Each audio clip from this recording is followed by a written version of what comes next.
nobody but me would do this. Nobody but me would do this. You know, it would be nice to serve, a nice, easy term. But we have an opportunity to change the fabric of our country. We have an opportunity to reset the table on trade. We lose billions of dollars. It's the only chance our country will have to reset the table, because no other president would be willing to do what I'm doing or to even go through it. Now, I don't mind going through it because I see a beautiful picture at the end. And there is the key words. The picture is at the end. We heard the plan. The plan is in action. Now we will wait to see how it all wraps up. That was President Trump yesterday defending his global tariff plan set to take effect at midnight. The Trump's tariffs continue to cause uncertainty on Wall Street as fears of a worldwide recession grow. China is now vowing to, quote, fight to the end after Trump threatened additional tariffs if Beijing does not back down. Joining us this morning, Dr. John Connaughton, economics professor at UNC Charlotte. Dr. Connaughton, always a pleasure. Good Tuesday morning. Good morning. Wow. All right. You just heard the statement that we heard from Trump, who is also the author of best-selling book, The Art of the Deal. He knows how to make deals, whether it's right or wrong, whether it works or not. How do we wait till the end? Is this just another deal that he's trying to make with the tariffs? Well, let's start with a couple of facts. The playing field has not been level in terms of U.S. trade with a number of our significant trading partners. We're running annually a $600 billion deficit. We've been running a trade deficit for the last 35 to 40 years. And, you know, eventually it starts to catch up. So we've done very little over that period of time. I think during the Cold War, it made some sense to ensure that from a political standpoint, we had folks on our side. But certainly for the last 10 to 15 years, it really hasn't made a lot of sense. We've been unable under previous administrations to really get anybody to move at all. So we have to understand what is motivating this. What we don't know is how much of this is the art of the deal and a negotiating position, and how much of it, because Trump talks about this from time to time, is his desire to raise revenue from tariffs. A lot of folks don't remember because it was back a few years ago, but prior to 1913, the predominant way in which the U.S. government raised taxes was through tariffs. In 1913, we passed the Internal Revenue Service Act, which allowed, constitutional amendment actually, which allowed the government to charge to tax incomes. And since then, we've relied on the income tax, and tariffs have become much less of a source of revenue. But I think that Trump wants to actually start to collect.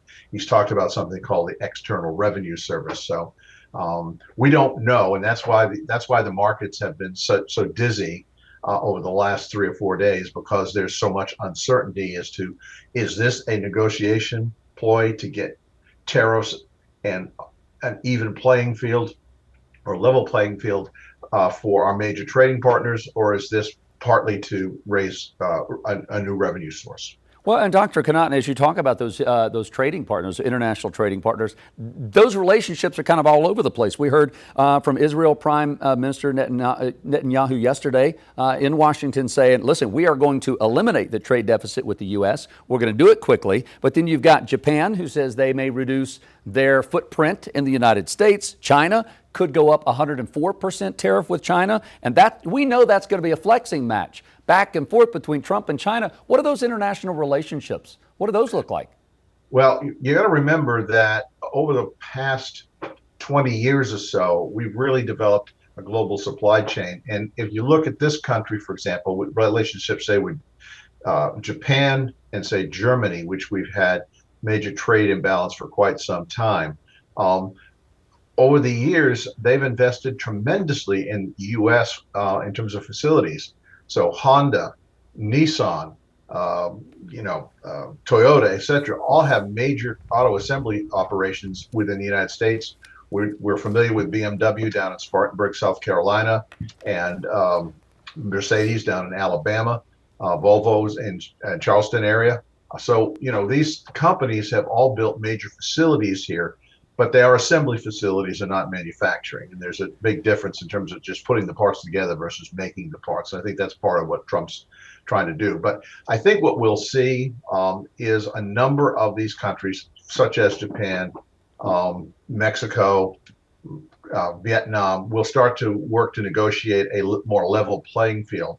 What I'm concerned about is that there are a couple of countries that might not do that. I think China obviously has suggested they're not going to bow to any type of pressure, but I'm also concerned about the European Union and what they may do, and how much hardball they may play over the next few months. It is so hard to have patience, whether it's sitting in traffic or long-term game like what we're watching unfolding every single day, Dr. Connaughton. And the R word, which I know over decades is sometimes, don't say the R word, recession, all right? Could this lead to a recession? All right, so a lot of people are getting nervous because the stock market has lost about 13% over the past few days, but it's been a 4-day fall. So far this morning, we see the futures are up. So, we'll hope that that is an indicator that most of the nervousness has left the market.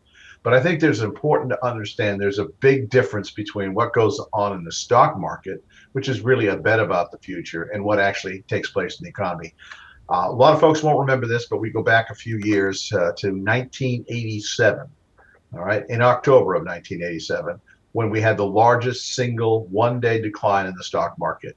It was over 20% decline in one day. Now, we've had 13% over 4 days, so that's a pretty significant decline. But even during COVID, we didn't have that kind of decline. When it declined by 20% in October of 1987, we didn't have a recession in the fall. There was no recession at all.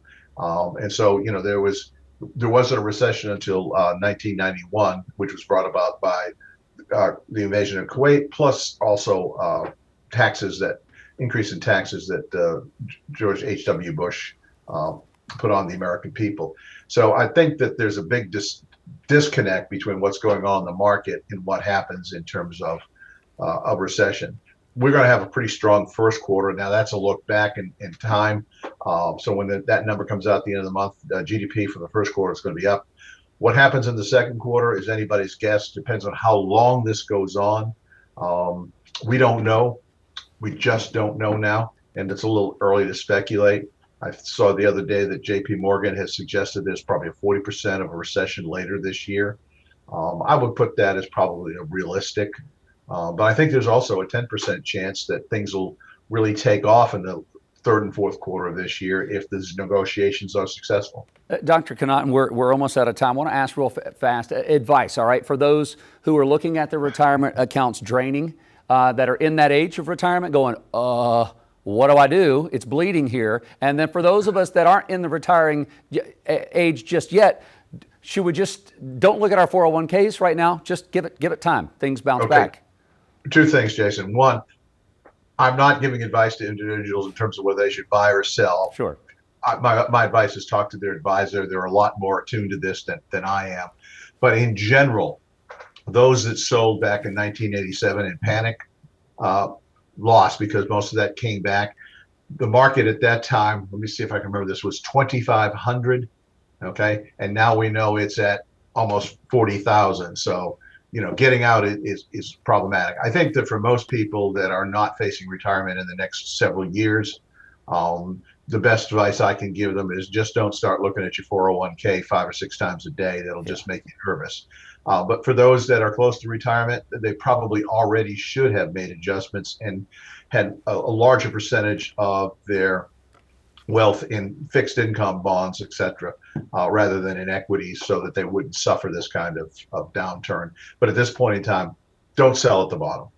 There we go. Dr. John Connaughton, not our neighborhood financial family planner, but he is our economic expert at UNC Charlotte. Thank you for your insight into this. It really is fascinating to watch what's been going on, and we will keep our eyes on it over the next few weeks to see where it goes and have you back. Thank you so much for your time today. Thank you.